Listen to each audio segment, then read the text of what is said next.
वज़ीर-ए-आला पंजाब मरियम नवाज ने सरकारी ज़र्ई अराजी बेज़मीन हारियों को अलॉट करने का ऐलान किया। उन्होंने कहा कि 3 से 5 एकड़ ज़र्ई अराजी को 7 मशीनरी और फसल के लिए कर्ज भी अदा करेंगे। पूरे पंजाब के तूलो अर्ज में हुकूमत के पास हुकूमती मलकियत में जो ज़रई ज़मीनें हैं उसकी तादाद लाखों एकड़ में है। तो मैं वो तमाम ज़रई ज़मीनें पंजाब के वो गरीब अवाम जिनके पास रोजगार का कोई जरिया नहीं है, जिनके पास कोई आमदनी का जरिया नहीं है, हम उनको 3 से 5 एकड़ बिल्कुल फ्री ऑफ कॉस्ट ज़रई ज़मीनें अलॉट करेंगे और उस पे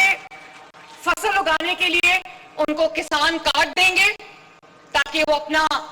बीज ले सके, अपना फर्टिलाइजर ले सके, अपना पेस्टिसाइड ले सके और उनको वो बिल्कुल उनको वो भी देंगे जो मशीनरी के लिए अगर उनको कर्जा चाहिए वो भी देंगे, रियायती निर्खों पे उनको मशीनरी भी फराहम करेंगे।